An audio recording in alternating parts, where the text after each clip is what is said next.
Alright guys, so do you really like the look of the Baltic MR01 but you can't quite afford it? Or there's something about it that doesn't quite sit right with you? Maybe you've got OCD a little bit? If you know what I'm on about, we'll get into this as we get into the review. But I think this Militado ML01 is going to be a great budget alternative. So I'll quickly pop it to one side for a second, and then I'll briefly show you the packaging in passing. So we've got the Militado branding on there, got this kind of carbon fibre effect. It's a nice case. And then we've got the zip on there again with the branding. It's similar to the ones that Merkur use on their watches. So put that to one side and then we'll get right down to the watch. And here it is. So I really like this. I think it's a really good looking piece. Obviously it's not an original design, but they have tweaked a few different bits from the Baltic.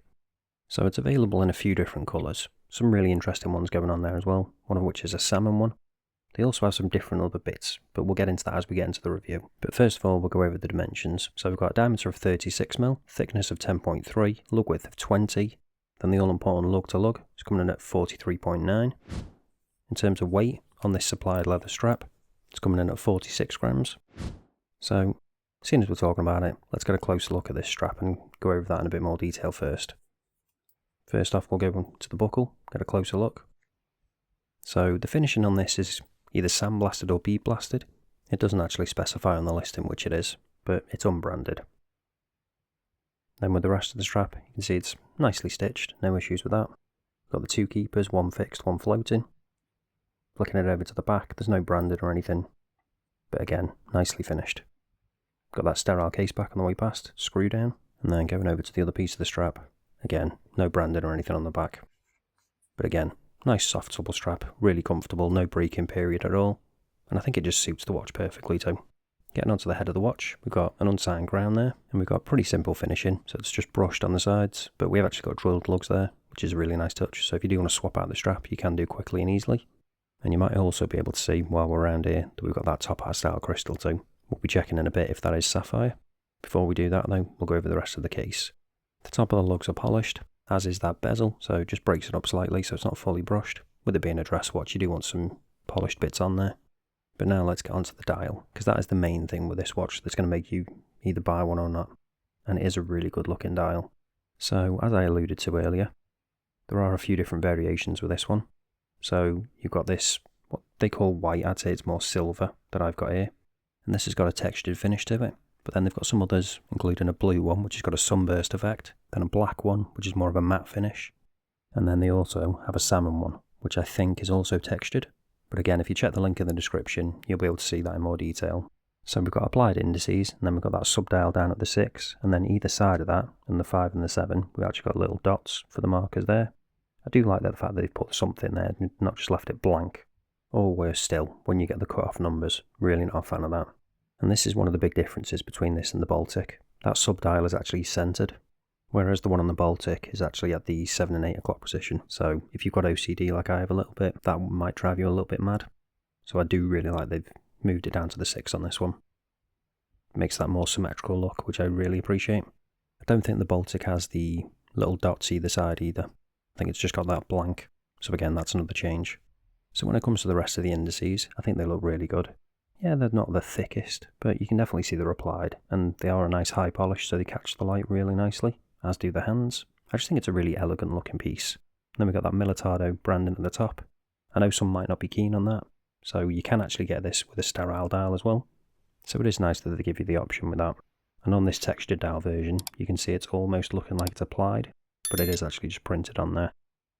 And now we're zoomed in, hopefully you can see that texture on the dial a bit better. And you'll also be able to see the detailing on that sub-dial for the second hand, with the concentric circles. And then one minor gripe I do have with that is the fact that the hand on that second hand is a touch short, doesn't quite reach to the edge.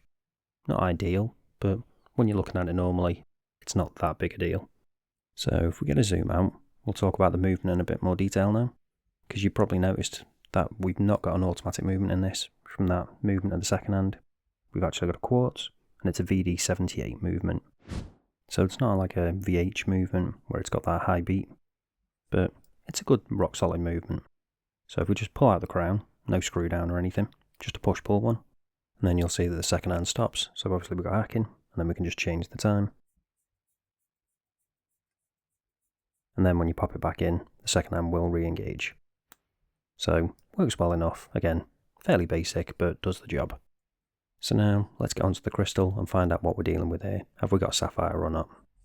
Using the trusty diamond selector tool. No, we don't have sapphire crystal, just mineral. So I guess that's kind of in keeping with the style of watch, but personally I would have preferred sapphire myself. Let me know down in the comments, when it comes to this kind of style of watch, what do you prefer?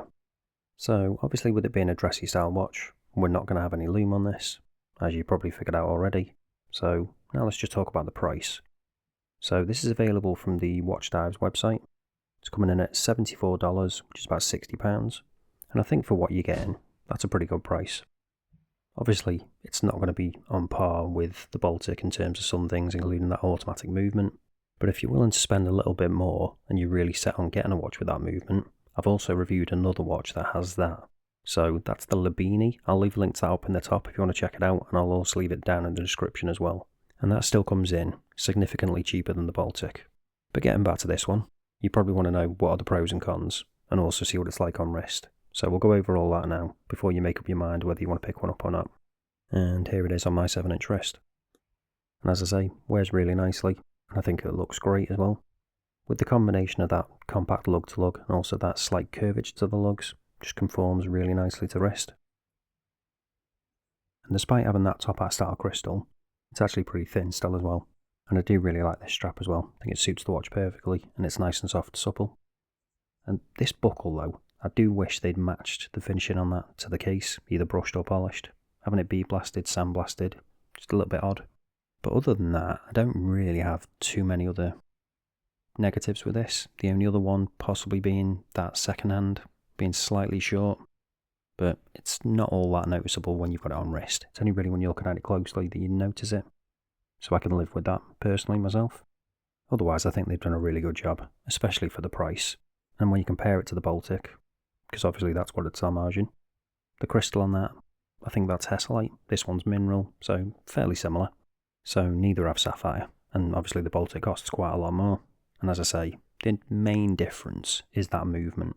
But if you are really keen on that movement, there is another alternative, that Labini. But if you don't have the budget for either, then this is a great option. And I do really like the fact that they've got that sub-dial centered down at the 6. I always like symmetry in my watches, that's why I like date windows down at the 6 as well. It's just a really good looking piece, with a really nice included strap, which isn't always the case with watches that are cheaper Chinese watches, so I do appreciate that too. So if you're interested in picking one up, link is down in the description as always. That is an affiliate link, does help support the channel, but you don't pay any extra. But that's it for this one guys, thanks for watching, and I'll see you in the next one.